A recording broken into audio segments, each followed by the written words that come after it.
18 अगस्त 1945 हिंदुस्तान के स्वतंत्रता संग्राम के सेनानियों में एक वो नाम जिसने अपने क्रांतिकारी तेवर से ब्रिटिश राज को हिला कर रख दिया था। एक ऐसे शख्स जिनकी मौत की गुत्थी अब तक सुलझी ही नहीं, नेताजी सुभाष चंद्र बोस।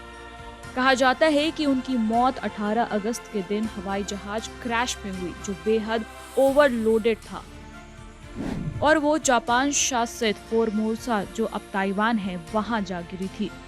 एक और कहानी ये बनी कि प्लेन क्रैश में उनकी मौत हो गई, तो दूसरी ओर ये कहानी है कि प्लेन क्रैश होने के बाद ग्राउंड स्टाफ ने देखा था कि दो लोग भागते आ रहे हैं और एक आदमी पूरी तरह जल गया है।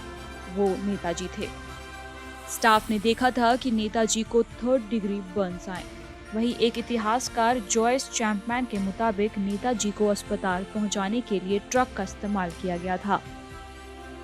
तानेयोशी ओशिमी नाम के डॉक्टर ने दोपहर के 3 बजे नेताजी का ट्रीटमेंट शुरू किया था। उनके मुताबिक नेताजी कोमा में चले गए और रात में 9 से 10 के बीच उनकी मौत हो गई थी। वहीं 20 अगस्त 1945 को नेताजी के शरीर को ताइकोहू क्रेमेटोरियम में दफना दिया गया था। वहीं जापानी अफसर लेफ्टिनेंट तत्सुओ हायाशिदा ने 7 सितंबर को टोक्यो इंडिपेंडेंस लीग के प्रमुख रामामूर्ति को नेताजी की अस्थियां दी थी और फिर 14 सितंबर को नेताजी के सम्मान में मेमोरियल सर्विस रखा गया था और उनकी अस्थियां रेंकोजी टेम्पल में रख दी गई थी। ऐसे ही कई खबरें नेताजी के मौत को लेकर आई, लेकिन फिर भी उनकी मौत रहस्य ही बनी हुई है। इसके साथ ही उन्हें लेकर कई कॉन्स्पिरेसी थ्योरीज भी हैं जिन्हें आपको जानना चाहिए। बरेली के शिव मंदिर में योगी। इतिहासकार लियोनार्ड ए गोडोन के मुताबिक सुभाष पाड़ी जनता नामक की एक संगठन की स्थापना की गई थी।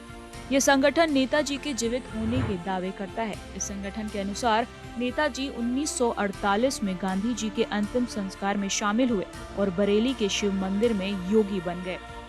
1959 में कूच बिहार, पश्चिम बंगाल के शौलीमारी में एक साधु को नेताजी घोषित कर दिया गया।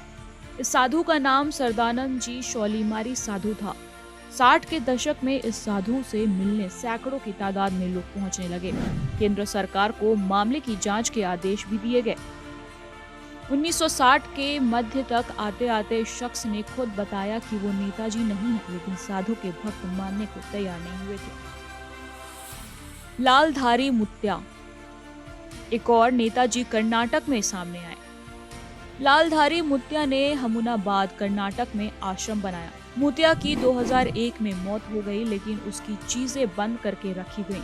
2016 में मुत्या की चीजें खुली और उसमें से नेताजी की कई चीजें, मिलिट्री यूनिफॉर्म, टोपी, जैकेट, जर्मनी में बनी कलाई घड़ी, विदेशी नकद, बैज और कई चीजें बरामद हुई। आश्रम निवासियों ने माना कि मुत्या ही नेताजी थे और नेताजी की असलियत दुनिया को बताने की कोशिश भी की। गुमनामी बाबा। सभी कॉन्स्पिरेसी थ्योरीज में टॉप पर है गुमनामी बाबा की थ्योरी। इस थ्योरी के कई वर्जन हैं। एक वर्जन के अनुसार स्टालिन की मौत के बाद ये शख्स भारत आया, तंत्र साधना से आध्यात्मिक शक्ति प्राप्त की। अपने सफर के दौरान ही दलाई लामा की सहायता की। एशियाई देशों में कई सीक्रेट मिशन पूरे किए। बाद में इस शख्स की जांच के कई दौर चले। गुमनामी बाबा की लिखावट की जांच हुई। उनके दांत के जरिए डीएनए टेस्ट भी किया गया।